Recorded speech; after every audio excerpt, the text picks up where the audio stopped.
This episode is brought to you by Progressive Insurance. Do you ever think about switching insurance companies to see if you could save some cash? Progressive makes it easy. Just drop in some details about yourself and see if you're eligible to save money when you bundle your home and auto policies. The process only takes minutes, and it could mean hundreds more in your pocket. Visit Progressive.com after this episode to see if you could save. Progressive Casualty Insurance Company and Affiliates. Potential savings will vary. Not available in all states. K-pop Demon Hunters, Haja Boys breakfast meal and Huntrix meal have just dropped at McDonald's. They're calling this a battle for the fans. What do you say to that, Rumi? It's not a battle. So glad the Saja Boys could take breakfast and give our meal the rest of the day. It is an honor to share. No, it's our honor. It is our larger honor. No, really. Stop. You can really feel the respect in this battle. Pick a meal to pick a side. Ba-da-ba-ba-ba. At participating McDonald's while supplies last. This is hot, Ray. Symmetrical book stacking. Just like the Philadelphia Man's Turbulence of 1947. You're right. No human being would stack books like this. Listen. You smell something? Live from Joe's mom's basement, or somewhere, it's the Stacking Benjamin Show.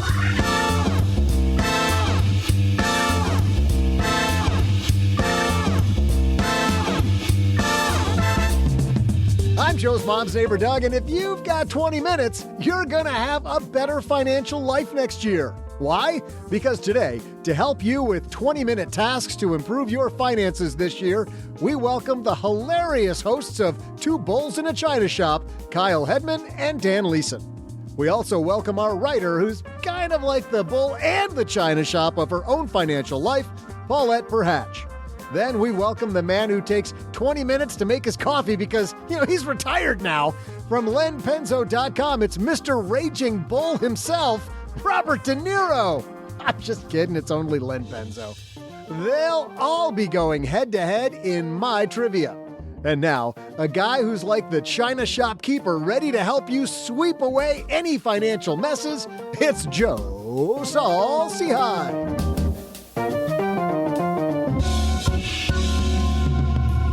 Hey there, Stackers. Let me be the first one to welcome you to Friday. I am Joe Saul-Sehy, Average Joe Money on Twitter. And Doug, nice open. Happy Friday to you, my friend. Pretty glad to be here. It is an exciting day because we got some great guests and we're going to introduce them to you in just a moment. But before that, let's go deep under Los Angeles. We're hiding out in his bunker. I believe we've got him, Mr. Len Penzo on my shortwave radio. How are you, man? I am fantastic. It's October, right? And it's one of my favorite time of year. Baseball season. So the Dodgers going all the way this year? I'm not going. I'm not going out on a limb, and I'm not going to jinx them because you know what? I thought they were going to go all the way for 4 of the last 5 years, and I think they've made it once. So we'll see.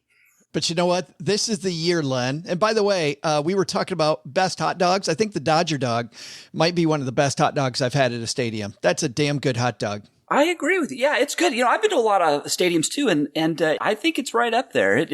That extra long wiener is can't be beat. I beg your pardon? Cannot be Did I hear a snicker there? Did somebody who snickered? I don't. Why would we snicker about that? Yes, and the woman who creates a lot of the snickers on this show, it's Paulette Perhach. How are you? I'm doing great. I got my Doug 2020 shirt on. Got my swag finally. I know. We were just talking about this, Paulette. We gotta. It's about time to start the campaign, isn't it? Like 2024. Neighbor Doug 2024. What did we sell? Like 6 of those shirts last time, Joe? Yeah, I think we can get 8 this year. I think we'll get 8. It's probably because it says "I dig Doug" on the back. I saw that. I was like, You got long hair to cover it. Would have changed that. Maybe not. Well, Paulette, you think it's time for us to meet our guest? Because normally we have one guest. This year we got 2 for the price of 1. How are we going to do that during the trivia? Because I don't know if that is fair, but we'll see. Oh, they get to play as one brain. And if you've listened to their show, I'm not sure we're play getting off that, each other Joe. incredibly well. I'm suspect. What's that? One brain between the two of us. Yeah, that sounds about right. On a good day. It's Kyle and Dan. Kyle and Dan from the Two Bulls in a China Shop podcast. How are you guys? Doing great. Fantastic. Doing great. Thanks for inviting us on here. And please tell your mom thanks for letting us stay in the guest room. Absolutely. No, fantastic having you. Glad that because you're here, we don't get Len's lasagna, which Len makes a phenomenal lasagna, but we do get Mom's minestrone soup, which is great. So just so everybody knows the voices, Kyle, we'll go to you first. So how did you and Dan decide to start the Two Bulls podcast? Kind of just started after Dan sent me a book. It was Nicholas Darvis's How I Made $2 Million in the Stock Market. That was right before COVID hit.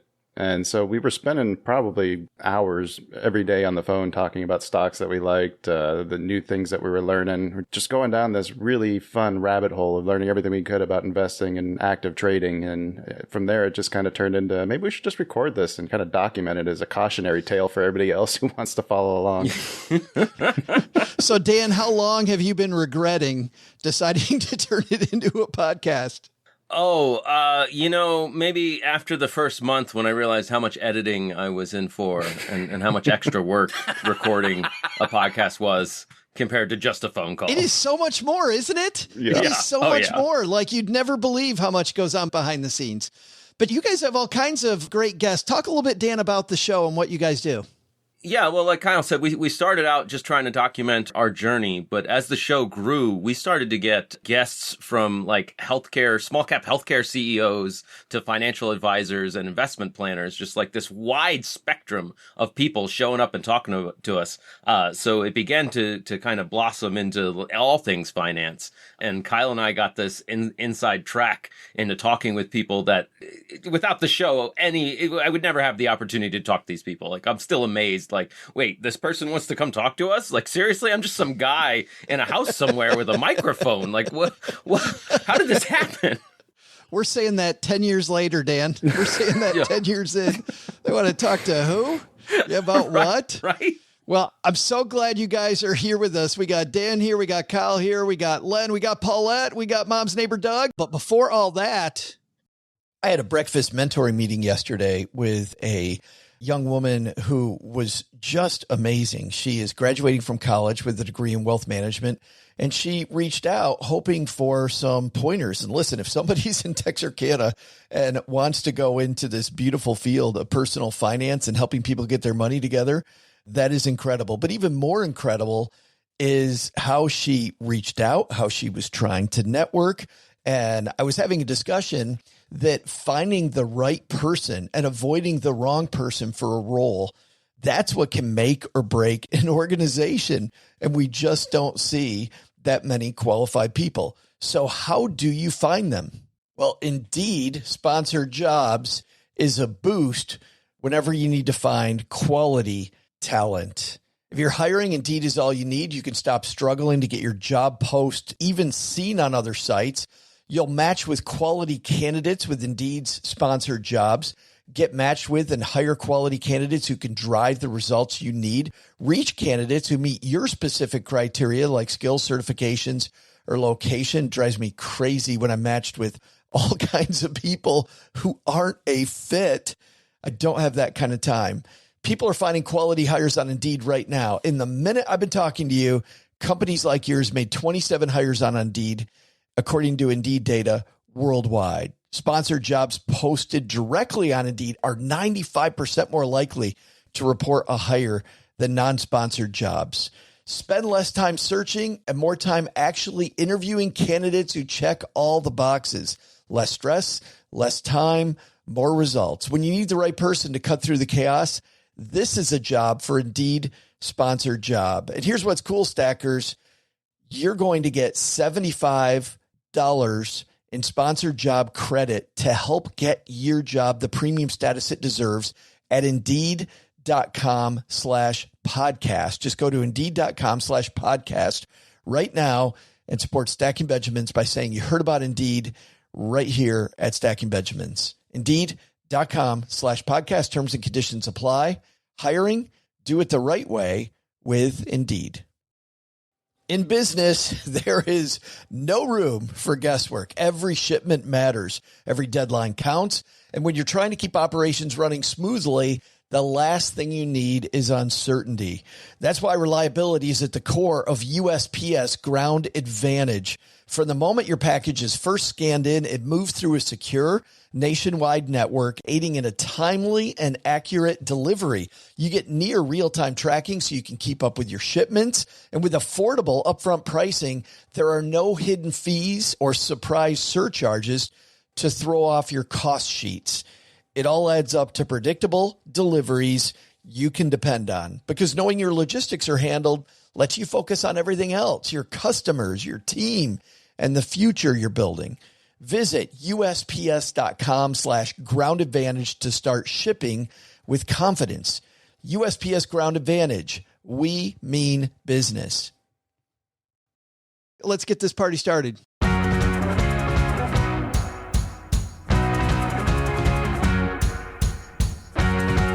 Our piece today that we're going to riff on comes to us from our friend Jessie Fearon, who was on the show recently talking about her new book. She's got a fantastic book about money, and she has a great piece called 5 20-minute Tasks to Improve Your Finances. And I really got excited when I read this, Paulette, because you and I talk a lot openly about our ADD. And when I see things like 20-minute tasks, like it gets rid of a lot of the fear that I have of going down a rabbit hole when I read, I could get my act together in a hurry here. Yeah, I totally love this. I set timers all the time because like just last night, my car from driving down, moving from Seattle to Gainesville, I had not fully cleaned my car out from that 10-day journey because it's been 90 degrees outside.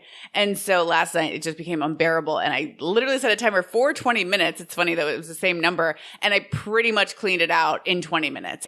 I think when things overwhelm you, you feel like you don't know if you can do it, but you know you can work on it for a specific amount of time. Like you know you can do 20 minutes. And then that there's a task that you can pretty much check off the list in that time. I think it gives you that little, like for people with ADHD, it's like that hit of dopamine, right? It's got to be fun. It's got to like have some little spark about it. And so I really, really liked that aspect, something that was very concrete. And yeah, we all know we have 20 minutes that we probably are scrolling on Instagram. Well, and that's the thing, Dan. I mean, ADD or no ADD, isn't getting started just really the hardest part? Oh, certainly. It takes so much extra energy just to begin the task. People without ADD don't understand. Like, it's like, well, it's right there in front of you. Just start it. It's like, I'm trying. I really am.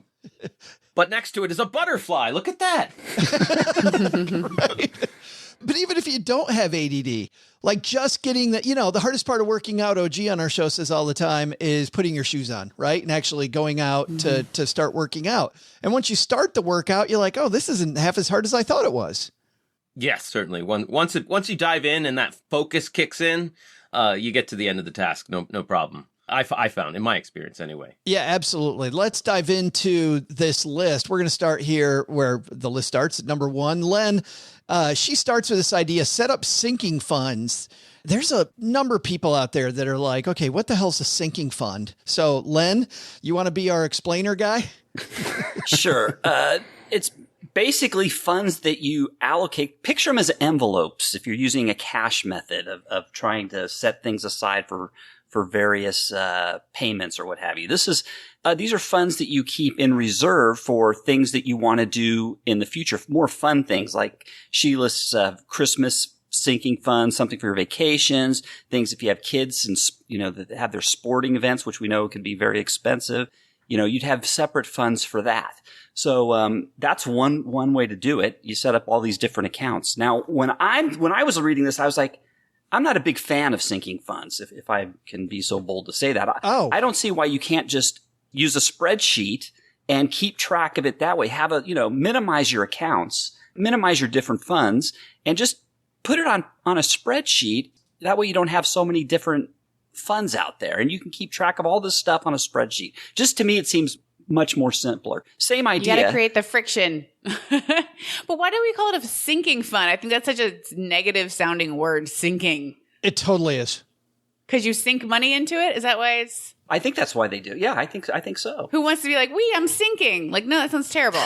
I Someone needs to come up with a different name for a fund like this. Like, oh, I'm sinking and I need a life preserver. Yeah, it could be. I mean, we could come up with a new name for it right now, like the uplifting fund. Then, Paulette, it could be the uplifting fund, or the damn it, I made it fund, or like you said, the FU fund. I like Len's idea and it would just rename it the kitchen sink fund, and then you get one account, and then you put them all into there. All your kitchen sink funds. Thank you, Kyle. You know what, Joe? We should have Kyle and Dan on a lot more often, I think. Are we not supposed to agree with Len? Hang on, I don't know the rules here. Come on, guys. I'm not used to that. I'm not used to that here, Kyle. Yes. He's on a fixed income now, boys. He can't pay you. That's all you need to do to get Len's attention. Just say, I agree with you, Len. And he's like, that is the nicest person I've ever met. I don't hear that very often. Yeah, that Kyle guy is so great. Yeah. But Kyle, so you seriously don't like the idea of having these separate buckets? I don't like having my money spread out into multiple different places. It just makes it too easy to lose track of everything. But then how do you, let's say that you're saving for a goal and you take out too much money for goal A. I mean, then that leaves less money for goal B. Like I often find when people would keep money in one spot that they go, well, you know what? This is the money that I'm using today, and it's just a little bit extra. And then the goals that are further down the line, because it's not separated, that money, I end up borrowing from that much more often. Oh, yeah. Well, I guess it all just depends on personality then, right? For me, I know that having multiple accounts doesn't really help me, but I'm also very, very good at not overspending. So that's a scenario that works for me, may not work for everybody. When it comes to like putting away for big projects or big purchases, a lot of times I don't even actually go make the big purchase. I decide I like the money more and would rather go throw it into the markets. Yeah, it actually gives Kyle physical pain to spend money. Yes. I've witnessed it. Especially at the bar, right? When you got the... Yeah. Tell me of your ways. I convinced Vicky Robin to buy a hot tub. That's like my favorite. That's how my spending powers work. Did you strong really? are the forces in me. Yes. How about that? Your money or your life, and you told her that a hot tub is well worth the Yeah, the we money call you it put the in. Paulette Perhach Memorial Hot Tub, and she loves it. How did the pitch go? Fantastic. What did you convince her not to spend on? Yeah. Convince Kyle to buy a hot tub right now. Kyle, buy a hot tub. Text Vicky Robin. She'll tell you. She'll tell you. That's so funny. So you have a hot tub and now you won't spend money fixing it. Right. It came at the house. I mean, I never even opened it. And how long have you lived in that house? 5 years now, I think. Yeah. I know Kyle's like, why is it getting hot in here? Somebody change the subject. Right. Dan, I can hear my wife knocking at the door. Yeah, fix the hot tub. Are we fixing the hot tub? Yeah. Dan, are you like Kyle and Len? Am I like Kyle and Len? No, I'm like what you're saying. If I had everything in one account, it's gone the moment I don't even need the money for something. The moment I want something, I'm like, do I have it in my savings? I do. It's mine. Bye. Dan's my buddy. Yeah. I see how we formed like two teams here. You see the teams we formed, Doug? Pick a side, Doug. Well, we'll have someone's basement to live in when we want to retire and can't afford to. It'd be great. That's right. So this idea of bucketing, though, people do that, Kyle, with their investments, right? Mm-hmm. Where they'll say, I've got this short-term bucket, mid-term bucket, long-term bucket. Do you think of your investments in terms of these buckets? Yeah, I'm actually the complete opposite when it comes to my investment accounts. I've got like 4 or 5 different ones strewn out all over the place. But I want to forget about those. Those are ones I don't want to look at until it's time to actually, start pulling from them. That's interesting. Len, are you the same? Are you the opposite like Kyle is when it comes to your investments? Well, my investment buckets, I put both feet in and they're filled with concrete, and then I tend to jump off a bridge. That's how my investment buckets have been working the last year. Not that fantastic, huh? Maybe you'll find some sunken treasure. Kyle, I'll be in touch. Jimmy Hoffa your investment advisor? Yeah, sure seems that way. Paulette, I got to imagine that you prefer buckets.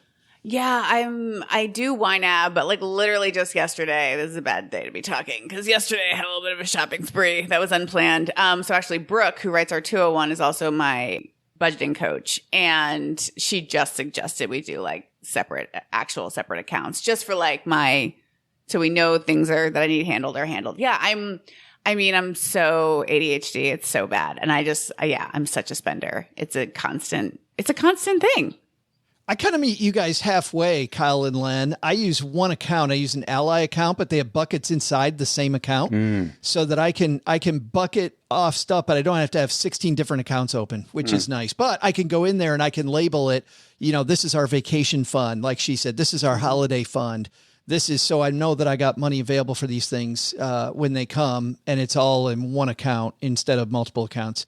And Ally, if you want to sponsor the show, it's joe@stackingbenjamins.com. Does it stop you from taking too much out for like a set purchase that you've had earmarked? Like say you had $1,000 for a trip somewhere and you end up spending $1,200. Does it keep you from doing that, or does it still let you pull that out? No, I would literally have to open up the other bucket inside the account and take from the other bucket. So I know I get this little delay, which is nice, right? That I have this little tiny delay between opening the bucket and actually being able to get the money. The second thing that they list on here, that Jesse lists, is to review your 401k contributions. And Paulette, let's start with you. How often do you look at your investment accounts? They say that twice a year, 3 times a year, 4 times a year?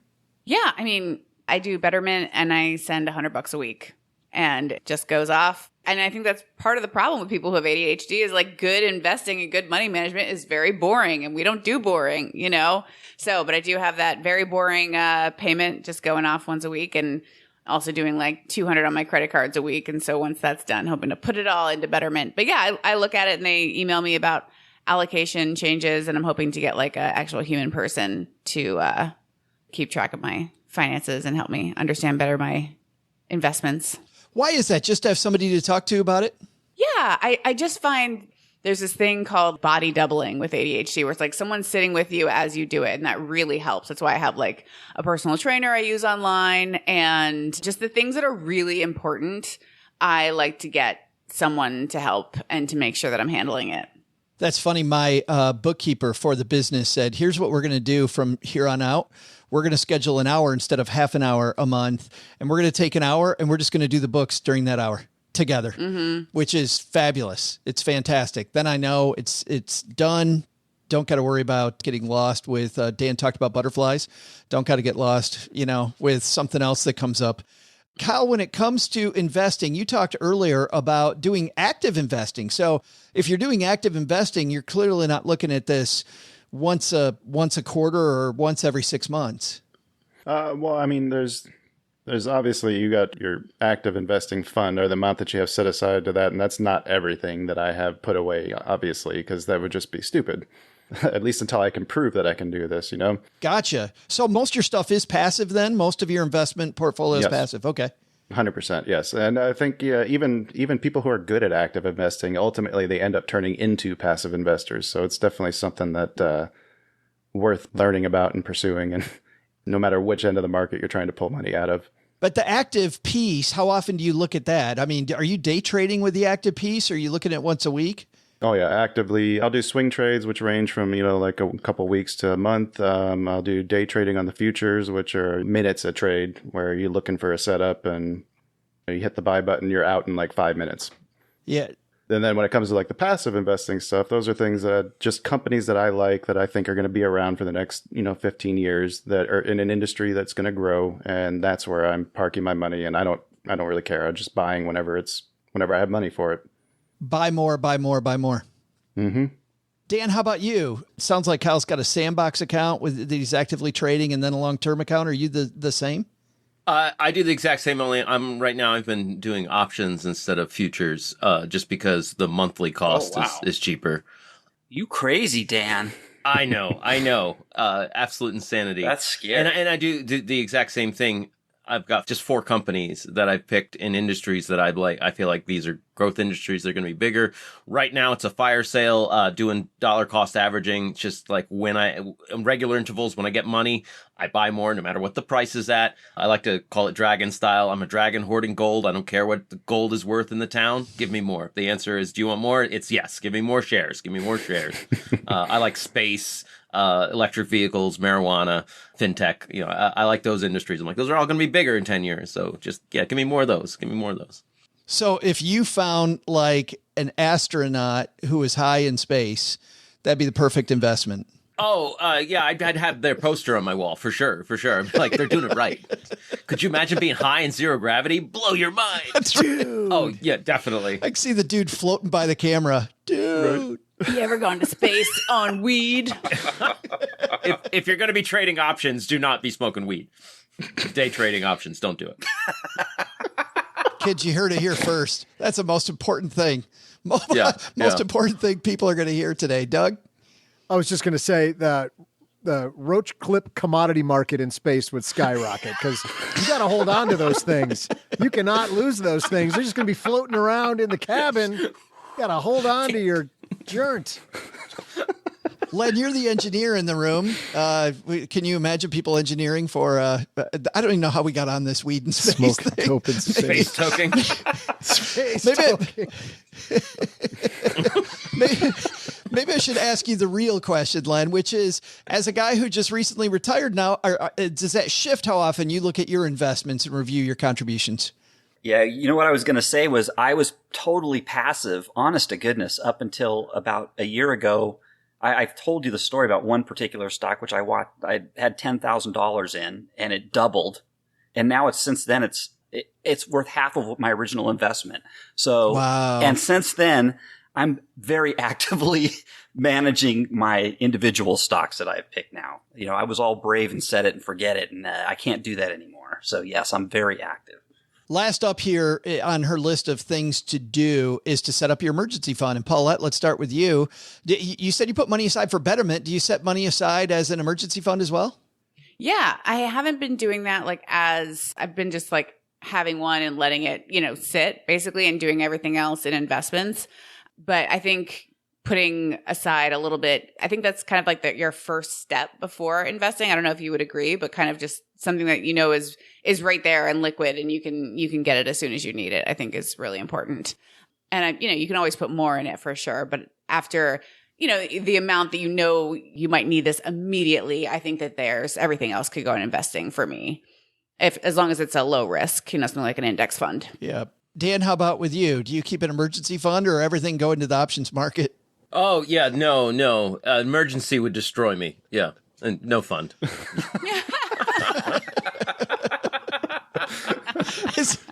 Dan's emergency fund is December 2022, Tesla puts or something. I don't know. No, I got a mask and a toy gun. Oh, no. Still in the box. No. I was going to say, you options traders need an emergency fund just for your option trading, just in case something doesn't happen the way you're expecting. That was the hardest thing to get to, is good risk management, where if I hit a certain loss in the day, I just walk away. It was hard to get to that point. But it's so crucial because, you'll just run out of money so fast. Very fast. Yeah. Kyle, how about you? Emergency fund, money on the side? Oh, yes. I'm a huge believer in having, prepared for emergencies. I've seen too many. I've lived in too many households, I would say, that could be wrecked by one bad life-changing event, or even just like an AC unit going out. Would have been really rough growing up as a kid, and I've vowed to never have to put myself in that position again. True story, by the way. Kyle's emergency fund says hot tub repair fund on the top. Yeah, we've just been putting $100 in that every week for the last 5 years. That's it.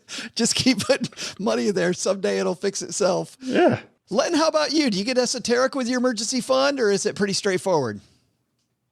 Was that the word for the day? Esoteric? That's, yes. That's you officially filled in for Paula today. Very good. Esoteric.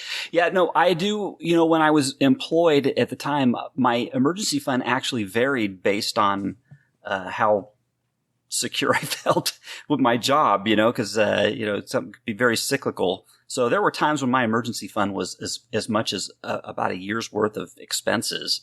But I think overall, it averaged about 6 months. And no, it was nothing fancy. I know a lot of people said, hey, just let your investments be your emergency fund, or as long as you got your credit card limit, use that as your emergency fund. But no, I always just kept cash in a separate savings account as an emergency fund.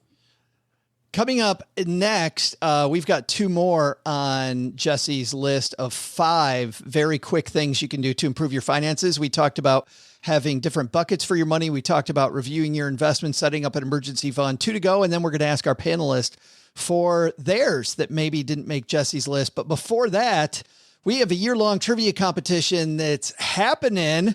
And man, this thing's been getting tight. It's for the world's worst trophy, this dollar store trophy that they're fighting over. And by the way, good news. Remember, Len, do you remember there was that guy who said that he was going to have a cake for the winner, and then he kind of disappeared after we told everybody that this guy said he was going to make a cake for the winner? Yeah, so is he back? No, my friend Eric in Detroit.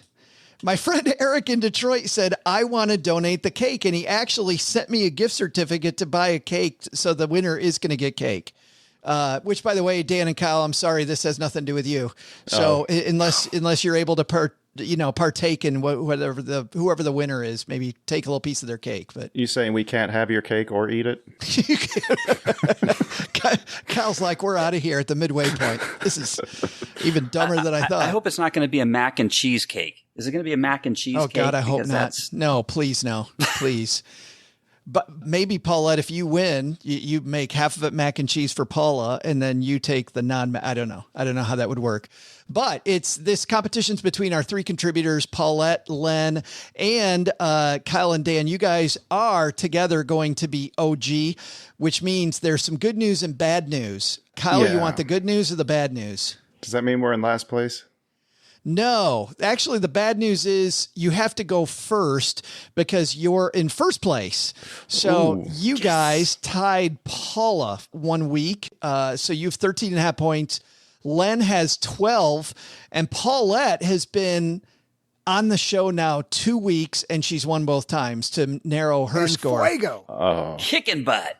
Narrows her score to 9.5. So it is tightening as we enter the fourth quarter here. But Doug, you've got the trivia today, my friend. What are we talking about? Hey there, Stackers. I'm Joe's mom's neighbor, Doug. Turns out, today isn't just Friday, amazing, it's also National LED Light Day.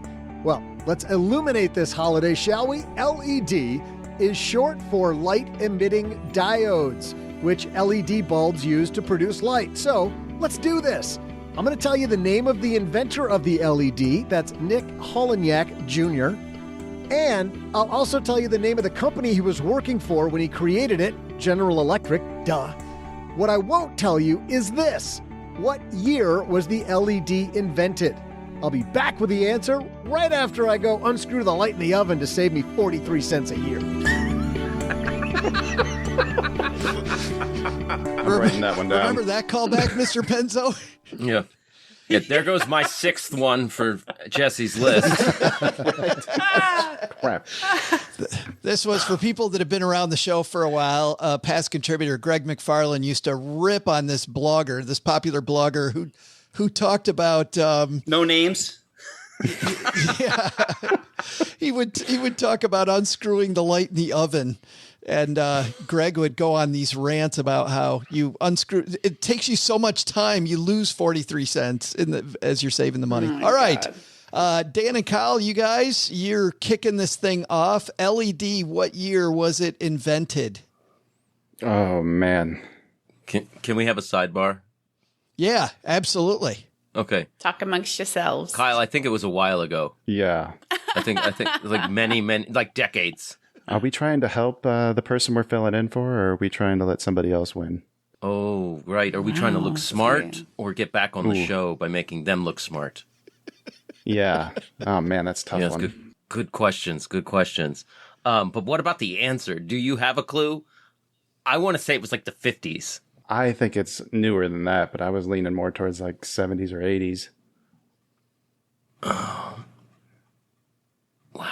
Just because it wasn't used, I mean, the technology's been around, I'm sure, for a while. But whether or not it was actually used or mass-produced, I think, is the real question. Wow, Joe, this is a real brain trust you brought on the show. We want to do well. All we right. don't want to. Nobody wants to come on the show and look foolish. That's not what we're doing here. I feel like a curveball like 1956 is a safe, solid answer. I think you're insane, but why not? Let's go for it. No. Hey, that's what you 1972. said when we started the show. 1970s. Well, sometimes it's like the internet wasn't around. You know, none of us experienced it, or a few of us did before the 90s, but really was invented in the 60s. Right. So you never know when when something was actually invented. Thank you, Paulette. And when it became popular. So Dan and Kyle, what is your final answer? 56 or 73 or whatever somebody said? Do it, Kyle. You do it. I trust you. I want to go 70s. Let's say 75. Just go right in the middle. But if it's the 50s, you better fix that hot tub because I'm coming over. This is good. I want that hot tub fixed. You guys are going to be texting me. I'm like, you're so right, Paulette.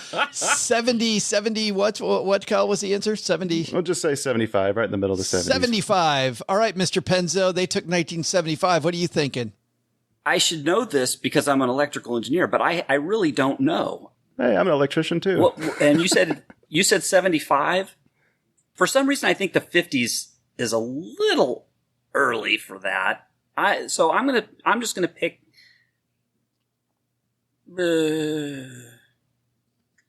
I got to be careful here because Paulette's gonna just pick one side or the other. I will say Chelsea Brenner, your ass. 62. 62. Well, Paulette, you got 75 and 62. What are you going to do with that? I'm going to go 1976. Stupid Price is Right rules. Come on, 75. Strategery. So you think it was later, though? What was the first year that came to your mind, Paulette? I don't know. First thing that came to mind was, thank God I'm going last. Perfect. All right, the votes You guys are electrical engineers, though. I'm a writer, so I don't feel bad. But it's all some people on this call maybe it's should. all locked in. Paulette, can she keep her string alive? We'll find out, but we're going to do this other thing first. This episode is brought to you by Progressive Insurance. Do you ever think about switching insurance companies to see if you could save some cash? Progressive makes it easy. Just drop in some details about yourself and see if you're eligible to save money when you bundle your home and auto policies. The process only takes minutes, and it could mean hundreds more in your pocket. Visit Progressive.com after this episode to see if you could save. Progressive Casualty Insurance Company and Affiliates. Potential savings will vary. Not available in all states. When you become a member of Navy Federal Credit Union, life gets better. And one example is they took this car buying experience, which can just be hellacious, can be horrible. Is hellacious a word anybody uses anymore? I don't know. But I'll tell you, if they did use it, it would be in a sentence around car buying, because car buying can be absolutely difficult these days. So they put their heads together and created this fully loaded car buying experience that's amazing, because you can finance, buy, protect, and enjoy your auto purchase all from one convenient place. They have pre-approval that's good for 90 days, so you know what you can afford while you shop. You want to have a strategy. As I said the other day, you want to have a strategy around buying your car. They offer great auto loan rates, and you can shop for new or used cars with Navy Federal's car buying service powered by TrueCar. You can also get exclusive member savings with Carfax, SiriusXM, and more. And they're always available with 24/7 member service representatives to answer any questions you have. Learn more at NavyFederal.org/car buying. That's NavyFederal.org. I like doing we haven't done the pirate thing in a long time. And if it's Navy Federal, we got to do the ARG. NavyFederal.org/car buying. There it is. Credit and collateral subject to approval. Navy Federal Credit Union is federally insured by NCUA. Dan and Kyle, you guys kicked it off by going 1975. Dan, how angry are you if the answer really is like 56 or 57? Oh, no. Oh, I don't think I'll feel anger because I'll get to tell Kyle I told you so. Oh, man, that's even worse. Yeah. I'm in a pretty sweet spot. I can't lose. Even if you lose, you win. Len, you took earlier the 60s. You're shaking your head. No, you don't think so. I'm embarrassed that I don't know the answer. I really don't know the answer to this, so I don't know. And Paulette, you freely admit you don't know the answer. You're not embarrassed. You're like, hey, I'm a writer. I'm not embarrassed. I hate those things. I hate LED lights. Let's GE, if you want to sponsor the show, do not hold that against me, please. It's Paulette at PaulettePerhach.com. Doug, you've got the answer to this thing. Who's going to take home the prize today? Hey there, stackers. I'm scented candle lover and bringer of light in the form of trivia, Joe's mom's neighbor, Doug. According to the U.S. Department of Energy, the widespread installation of LEDs can save 348 trillion watts of energy by the year 2027. That's enough energy to power 44 large electric power plants, saving more than $30 billion. But you go on, keep hating on them, Paulette. Today, though, we're asking when this little miracle was created. And the answer? Well, while Dan and Kyle and Paulette all thought it was sometime in the smooth 70s and Len was in the early sock hop 60s, turns out the year is actually 1963, which means Len is our winner. Whoops, I hit the wrong one. Nope, that's not the one. I'm trying to find our... Oh, there it is. Third try. Yes. Congratulations, Len. Nice work. That's funny because, last week I was certain I won and I lost. And this time I'm clueless and I won. So. And Len pulls to within half a point of OG. So sorry, OG. Next week, game on. We won't be back. That was our shot, Dan. We took it. We missed it. There it was. But Dan, you're feeling good either way. Like you said, it was Kyle's fault. So you're off the hook. Well, I don't know. Trust me, Kyle will break it down and be like, well, we were both off. We wouldn't have won even if we did your answer. So Price is Right rules, though. We should have gone early. Yeah, actually, we don't do Price is Right rules. We got some anger. We got some hate mail about Price is Right rules. Yeah. Oh, people like, why do you do it that way? I'm like, I didn't know I was ruining your life by doing Price is Right rules. Price is Right's been around for 50 years. Somebody wanted to critique the way they do things. It's a winning formula. How many one-star reviews did you get for that, Joe? I didn't get any one-star reviews. We had a focus group in Orlando, and they didn't know that I was in the room. And as the guy's talking to him about it, this one guy's getting really passionate about, he's probably listening, his name's Danny, he's probably listening to this show. And he was getting very passionate. He's like, they use these stupid Price is Right rules. I wish they'd stop using this. It was fantastic. It was a good rant. You're Danny. either right or you're wrong. You're not close enough. Yes, absolutely. The price is wrong. There it is, Paulette. Hey, let's get into the second half of the show, shall we? The second half is brought to you by Magnify Money. Kyle, what happens when you go to stackingbenjamins.com/magnifymoney? No, tell me. Yes, I will. Thank you for asking. Look at Doug. Doug's like, oh, amateur. You find out, Kyle, that those brick and mortar banks that you just walk into and ask about savings accounts and checking accounts and CDs, not nearly best in class. There's all kinds of options with online banking. Head to stackingbenjamins.com/magnify money, and they rank over 92% of all the savings accounts, checking accounts, CDs, head to head there. You'll pay less. You'll ditch the bad stuff. You'll save a bunch of money. stackingbenjamins.com/magnify money. All right, time for the second half of this. She talks about subscriptions. And Len, you ever look at your subscriptions and go, you know what? I could probably cut out some subscriptions. No? No, I you know what? I don't look at subscriptions. That's the honeybee's job as the chief financial officer of our household. So no, I don't. And does she? She does every month, actually. So she knows precisely how many subscriptions we have and what we're spending. And frankly, if you ask me how much we're spending, I couldn't tell you. So don't ask me. No idea. Do you know a subscription that she cut recently? Yeah, she cut the one to my own blog. She cut that one out. I know that.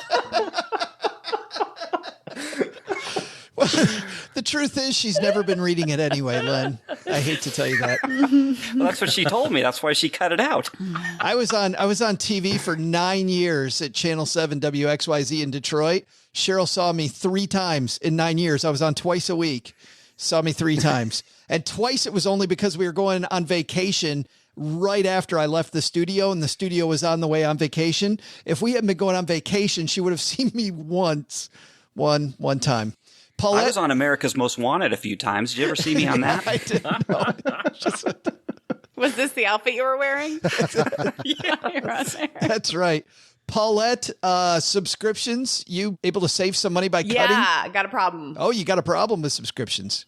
I had started paying I got all depressed about moving from Seattle to Gainesville, which is a much smaller town. I'm like, who is there even going to be to like date there? And there's like on Bumble, you can upgrade and like order ahead and just like show me who's in Gainesville. And as my friend Sarah described it, she goes by OMG SKR online. She said she finally decided to pay for Tinder, and it's really just less rummaging through the trash. And instead it's like, here's all the trash that likes you. And so it just lays it out for you. And you're like, still total trash. So I did that. I really should cut that out though. And then I also realized that it was coming out of my business account. And I'm like, I better get this cleaned up. Well, no. I don't want to explain that. Wait a minute, Paulette. You just talked about it on the show, so now it's a business expense. It's a bit, yeah, that's true. Trust me, tax man, we're getting down to business. That's right. Dan, have you cut any subscriptions recently? Yeah, I actually dropped Netflix. I totally did. Did you? Yeah. Yeah. I'm adopting the model of... Hey, get a Netflix and chill. Right? All I can do is chill now. Yeah. Well, I wasn't watching the Netflix, apparently, so I was like, why am I even subscribing? I can still invite somebody over to Netflix and chill. That's how you lure them in, Dan. Oh. You can get the chill part for free on the internet now. I love the lure. Yeah, that's right. Yes, come to my lair. We get creepy here. I started rotating. So right now I'm on Hulu, and when I've watched through all the Hulu shows, I'll switch to either Netflix, maybe I'll do HBO Max, Amazon, like one at a time, binge them all and then move on. So I've only got one going at a time. The old binge and move. Yeah, also my Tinder move. That's smart. Yeah. I think that sounds like some advice we recently got from a really good guest that we just had on recently. Oh, hush. An amazing it's my guest. Yes. That guy who said that was a genius. By the way, he's done nothing with it. Oh. The guy that said that. That was my next question. Yeah. I told the story on your show that my cousin does that, and that I heard this like a year ago, and I've done nothing with it. But Dan, I love that idea. But to Paulette's point, Hulu and chill just doesn't have the same sound. No. I mean, the real hack is to have a sister with a real job and her passwords. Thank you very much. I mean, I don't want to throw it out that I'm the smartest person on the podcast, but I mean, I'm winning at all of these categories. What I do is I always say my place is getting remodeled. Can I go over your place? They usually have all the streaming over there. They're going to be like, show me your sweet place. Yes. And then you'll be like, oh, no, sorry. Yes. Let's go see your record collection. And for Netflix out there, Perhach is not Paulette's last name for reals. That's a stage name. So don't that's go a stage name. looking at for Paulette's sister. Velvet Salisbury. Be like, come over on YouTube and chill. No, that's from the Scrubs song. Next thing that Jesse says is to list out all your debts. And so I guess my big question, Kyle, if you got debt at a low interest rate, do you prefer to invest and let the money sit, or do you pay off the debt first? See, it depends on who you are. Like, there's no like one answer when it comes to personal finance, right? There's some people that can, if they see a savings, like if they pay off some debt, then they can take that money they were making and they can make smart decisions with it. But there's other people where they would rather just not have the payments hanging overhead and not have to deal with the mortgage payment. I personally like to have all my debts free and clear. I don't carry any credit card debt if I can help it, other than whatever I charge month to month. The mortgage is about the only thing I do have, and I would love to get rid of that too. But numbers-wise, it makes more sense to leave that in if you can get a good loan anymore these days. It's a little different now. Running at 6.5%, but you know, when you're getting 3% on your interest rates on your mortgage, then it makes a lot more sense to carry the mortgage and then keep that money that you have saved by not putting it into the house, into the markets, and invest it wisely. Len, how about you? Yeah, I'm with Kyle. I never retired my mortgage. I still have my mortgage. You know, I think it's $490 right now in Southern California. So you can't. You know, why am I going to get rid of that? Why am I going to? When you can get in 1915, Len. What's that, Paulette? Well, when you get in 1915, the rest of us can't really. Yes. Paulette, what he's saying is he got a mortgage for, let me mansplain what Len said. He had $450 is what he paid in 1915 for the house. He pays about $8 a month. Only 20 years ago. Hey, you know what? Let me just tell you, my dad's he bought his first house in 1963. He told me it was $17,000. His payment was like $60 a month, you know? Oh my God. I'm almost down to that. If I can I can't refinance anymore and interest rates are going up, but darn it, I was getting close. Yeah. Paulette, are you a retire the debt or are you a let it ride and invest? I'm a recovering Dave Ramseyer, so part of me just says this is what goes first, this is what goes second. But then I just found it kind of depressing. I think it buoys my spirits to make me feel like I'm putting money in investing, even if I am still paying off credit card debt, and mathematically that might not make 100% sense. And I totally got out of debt when I was 30, and then I got back in it. I'm like, how? No, God. And it was just stupid reasons. It wasn't like an emergency. No, Paris is not an emergency. Those croissants, though, they were delicious. Pretty close to an emergency. Yeah. So I think for me right now, I'm paying off debt and investing because I think it's too depressing to me to feel like I'm fully going back to just paying off debt. Yeah. So that's what I'm doing right now. Dan, how about you? Oh, what's a mortgage? He's like, Dan's like, that's not enough leverage for me. Yeah. I've got my house 4X bull house. Right. No. I just couch hop from friend's place to friend's place. I don't like to be tied down to one location. No. He's hiding in Kyle's hot tub right now as we're recording this. Yeah. I only come out when he leaves to go shopping. He doesn't know I'm there yet. Yeah. No, I do a spreadsheet with a set amount that's greater than that minimum, so I'm paying down the debt. I like to do weekly if I can, instead of like a monthly payment. That's how I manage the debts. Just because then you get to see it go down more often? So because I have this suspicion, like I'm always in my brain, I'm like, they're going to calculate the interest tomorrow. I just know it. They're going to charge me more interest. So like I find if I'm constantly paying it, then the actual interest I'm getting charged is a little less. And it might just all be in my own head. I'm just a pessimist when it comes to it. But I only have like one credit card that I'll actually be using. All the other debts, like if it's a line of credit or something that I had to use for, remember those emergencies that come up that would wreck me? Yeah, like that's where the debt comes from. Aren't you paying off a Euro trip too? I did go to Ireland in April, and I did end up putting some of it on credit, but you know. Dan, I think you and I need a podcast. Travel the world on someone else's money. Yeah. Sinking Benjamins. They might have something there. All right. Last one. Let's do this one very quickly. Just give us one tip. Mr. Penzo, we'll start with you. One tip that Jesse didn't go over. By the way, before we get to that, we're going to have a link to Jesse's piece here that I really liked. A lot of 5 easy, basic things you can do in 20 minutes. Go to our show notes page at stackingbenjamins.com. But Len, what's another one that's a quick task? I wonder if this is in the spirit of it, but this can happen instantly, not less than 20 minutes. And it's open your darn bills when you get them. Don't let them, I know a lot of people, they'll get bills and they don't even open them. They just, they throw them on the counter. Oh, I'll get to them later. And then before you know it, all these bills are piling up. So I don't know if that's scary quite in there, Len. When there's a 4 digits on your scary. mortgage. Yeah, it might not be in the spirit of what Jesse was talking about, but that is important. I think a lot of people get in trouble when they don't open their bills up.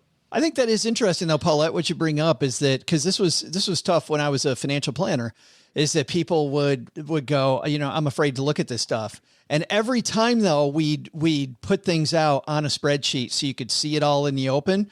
There was this gigantic sigh, and it was usually, okay, this is nowhere near as bad as I thought it was going to be. Yeah. Like this demon in our head is way, way, way bigger than what it really is. But what's your tip, Paulette, that's not on the list? I got a good one that relates to that is that I have a folder of links that I call my morning money check-in. And every morning it's the first thing I do. And if you just do it in a folder on your web browser, you can right click the folder and say open all. So then it's now that I've gotten back into credit card debt, it's both my credit cards.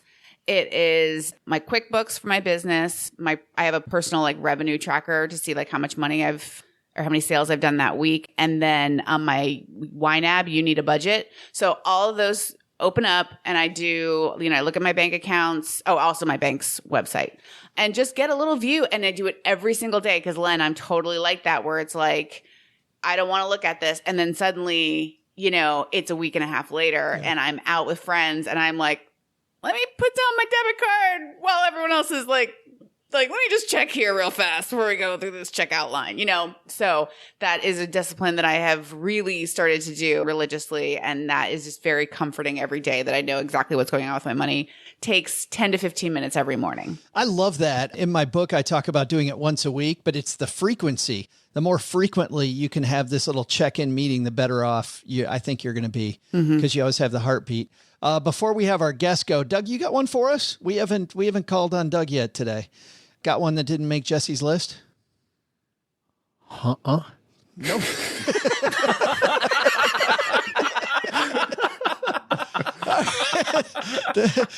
Dan, how about you, man? Dan, you got one for us? What I like to do is I like to play a game called Just Stay Home Instead. Whether it's go out to eat or go see a movie or go to a concert, I'll try to come up with an excuse to not go out and spend money. So much YouTube to watch. Right, I got too much YouTube and chill going on. No, I'll do things like I'll bring booze to the bar if I'm going out with friends and I'll pregame it, and so I'm spending less in the bar. Or I'll make my own seltzers at home instead of buying White Claw. I'll buy some cheap Walmart, a 1 liter, 70 cents, and then I'll put some vodka in it. Same exact thing, only, I'm not paying 20 And you know what you could do, Dan? If you're going to bring booze to the bar, why don't you really bring a whole fifth, and then you can sell to the bar patrons and undercut the bar that you're at. Brilliant. So then you could make some money. It's like selling sodas at school. Hang out by the restrooms in the back. Kyle, bring it home, my friend. All right, I'll try and give you a real one. I do those things, Kyle, come on. I know. When was the last time any of you guys looked at the insurances that you're paying, whether it be homeowners or car insurance or any of those? I just recently redid my house my house mortgage, and I cannot believe how much money I was able to save just by shopping around on that. It didn't take much time. They try to upsell you on a lot of things when you first buy your house, so I found out I was actually insured for about $200,000 more than I actually needed. Just spending a little bit of time with the insurances that you do have. You can find some good rates out there if you spend a little bit, do it once a year. Hey, Kyle, the corollary to that, and this is true, is just switch insurance companies every 2 or 3 years, because if you stay with the same one, I found this through experience, they screw you. Yeah. And just by your shopping, I guarantee you, if you switch insurance companies every three years, you're going to get a better deal. I think that puts a great pin on it. Guys, let's talk about what's happening where you all work. Mr. Penzo, why don't you kick us off? What's going on at lenpenzo.com, man? Well, what the honeybee's going to miss, and she unsubscribed from my blog recently, and this has just come out, it's what influences our spending habits? Is it environment or biology? And we look into that, and we go over what is the driving force? Maybe it's both, but you're not going to know unless you come to lenpenzo.com. Oh, I like that. Paulette, what's going on in your world, my friend? I've been doing lots of writing coaching through my Your Personal Editor program, which is great. It's 10 weeks and have some wonderful students lately who are, they just bring in 1,000 words a week. They read it out loud to me and then we chat about it, and it's so fun. So I've been loving that. And into my Powerhouse Writers group coaching. So those are my 2 main programs, and they've been chugging along. It's been great. Awesome. And that's at powerhousewriters.com? Yes. Awesome. Kyle and Dan, I had so much fun on the Two Bulls podcast. I'm so glad you guys said yes to come over here and party with us. This is the only thing we had going on. We cleared our schedule for this. Well, Dan, I'm sure Dan was like, well, I was going to stay home, but I decided, like a Friday night in 7th grade. That's right. I tried to get Dan over to the studio, but he said he plays this game where he tries to stay home instead, and I guess he just decided to record there. Yeah. When home is in your hot tub, Kyle, Yes. it's pretty easy. But what's going on at the Two Bulls podcast? I can't go out tonight. I need to unscrew the bulb on my oven. It's going to take me a while. I was going to ask, how many, you're talking about the LED savings, how many ovens would that power? That's right. Yeah.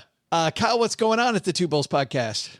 We are actually about to start a new mini-series. We just finished one with Order Flow Labs, diving into trying to learn how to trade futures from the experts. We're about to start a new one that should come out at the beginning of October that will feature a psychologist, one of our old friends, Rich Friesen, and in that we'll be looking at the trading psychology. So if you're interested in trying to learn more about making better decisions when it comes to your market, God damn it. Can I do the 3-2-1 trick that you do? Yeah. 3, 2, 1. Yes. But we're not going to edit yours out. We'll just edit mine out. Yeah. No, I'm kidding. I wouldn't either. So if you're looking to make better decisions when it comes to the money that you're putting into the markets, give that a listen. Rich Friesen has been amazing, and I'm sure there's going to be some great exercises to follow along with when that does air. Mm-hmm. It is so fun, and you're also going to laugh a lot with these two guys, everybody. It was such a good time. We had a ton of fun. I have fun listening to your show when I'm out on my run or my walk lately. My foot's all messed up, but it's so fun listening to you guys and your guests. Just a great time.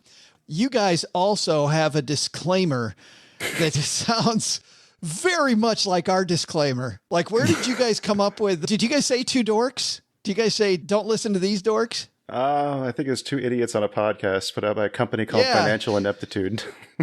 Yeah. Yes, don't listen to us. We're more of a cautionary tale. You can think of us like the tool time of investing. It is so funny. When I heard yours, I'm like, it's so close to ours. It was very funny. Oh, it was definitely inspired by South Park. I could tell you that for sure. Ours was inspired by Doug. No, which is more the same. All right. That's going to do it for today, everybody. Doug, you got it from here, man. What should we have learned today?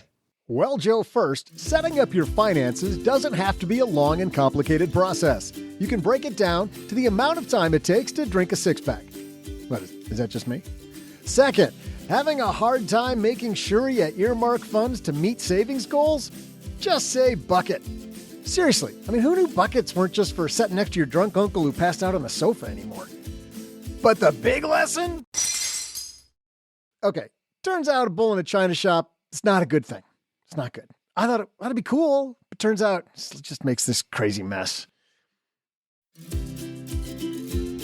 Thanks to Kyle Hedman and Dan Leeson for joining us today. Their podcast, Two Bulls in a China Shop, is available wherever you're listening to us today. We'll also include links in our show notes at stackingbenjamins.com. Thanks to Len Penzo for joining us today. You can find Len at lenpenzo.com/cement boots. Thanks also to Paulette Perhach for joining us. Know when you're going to find out your writing has cost you money? After you lose the bid, the job, or the respect of your coworkers. To prevent that from happening, join Paulette's Powerhouse Writers coaching program. Find out more at powerhousewriters.com. This show is the property of SB Podcasts, LLC, copyright 2022, and is written in part by the aforementioned Paulette Perhach with help from Jordan Grummett, a.k.a. Doc G, Joe Salsihai, and me. Thanks also to our team who made today possible. Brooke Miller juggles the production of this show, handles the show notes, and creates our amazing newsletter, The 201. Tina Eichenberg handles the video version of this show over on YouTube, and Gertrude Smith and Autumn Seahigh are our social media mavens. Yay. All right. After show. But I don't... Wait a minute. Oh, you're not done? You got more? Yeah. Oh, yeah, you do got more. We were just talking about. You do. The thing that they stole from us, that they're claiming they got from somebody else. That whole thing. It might be similar. That's right. I forgot the thing we're suing them over. Disclaimer yeah, that's right. Our lawyer said they owe us money for. I knew it. I knew we were going to get served. Here we go. 3, 2, 1. I'm just bringing an Uno reverse card to that courtroom. You go. It's your turn to talk. You go ahead. I think you should have Kyle read the disclaimer. Just trying to take my lunch money away from me, aren't you, Len? I drink your milkshake. Yeah. Okay. I'm reading it now. I don't care what I read. Here we go. I've never felt more emasculated. Not only should you not take advice from these meatloafs, don't take advice from people you don't know. This show is for entertainment purposes only. Before making any financial decisions, speak with a real financial advisor. There, I'm done. Talk away.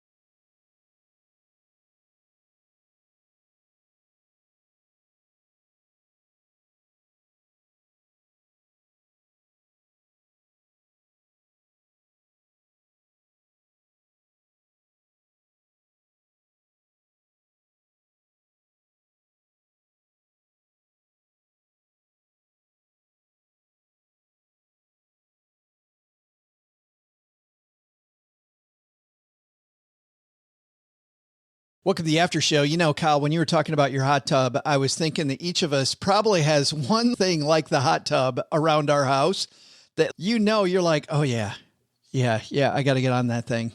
What is the broken thing at your house that should have probably been fixed a long time ago, but has not been? Len, how about you? You know, this is funny because I just fixed this thing that has been broken for 2 years at my house. And I fixed it yesterday only because I accidentally stumbled upon this video of 2 older women, very nice ladies, that showed you how to unstick a stuck window. We have a bathroom window. That was not the video he was looking for. 2 women get unstuck. And that's retired life. Yeah, I won't reveal the Google search term for how I came upon.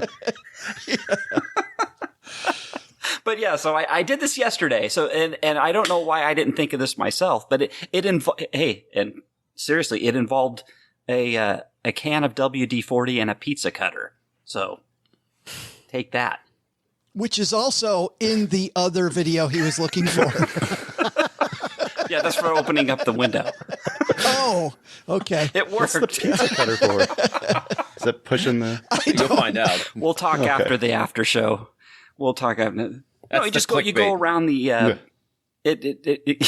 you go around the perimeter of where the window sits in the frame. It actually... it helps, and it did. It unstuck part of it. That was part of the problem. So it wasn't a prank just to get you out there with the pizza cutter trying to cut your window out? It wouldn't have been funny, no, but it worked. Your daughter out there with the YouTube channel, like getting footage for TikTok. Paulette, you haven't lived at your house long enough, I just realized, to have one of these nagging things yet. I just dragged lots of little to-dos. I have this to-do huge bin, and it's necklace. I make jewelry, so it's necklaces that are half made for my friends, things I have to fix, it's just a collection of stress. Wait a minute, there's a big one that you've been meaning to fix. We just talked about it like an hour ago. Right behind your left shoulder. Oh, I want to cover this? Yeah, that's like your house project that you've been putting off. I mean, that's my aesthetic, that there's a intake grate behind me. That's true.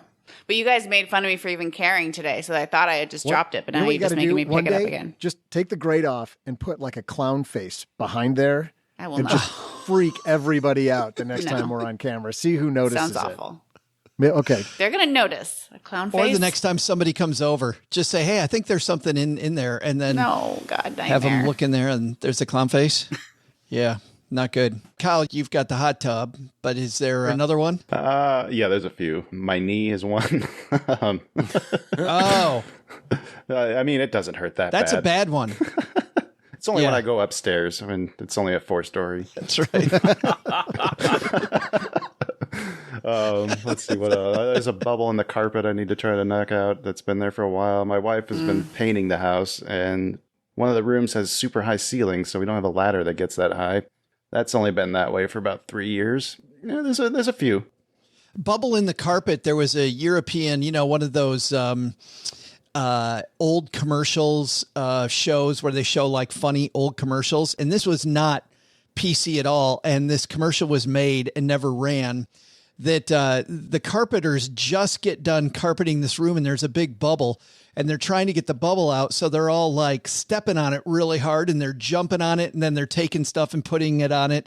And then the woman who owns the house like comes out and she's like, "Where's my cat?" Oh. And it's absolutely horrible. I think that's hilarious. Oh, it's so bad. No cats were injured. It is, yeah. Well, that is true. That is true. No cats actually injured in that joke or in that commercial. Dan, how about you? Well, I live kind of almost, I guess a compound would be the right word. My shower is not in the bathroom. It's its own small room. And when I went on vacation, I came back and there had been an electrician that installed some new lights, and now there's no electricity in there, so I don't have a light in there. And I've just been using the flashlight on my phone, and I've been way too lazy to like actually figure out why the light isn't coming on anymore, and there's no electricity to that room.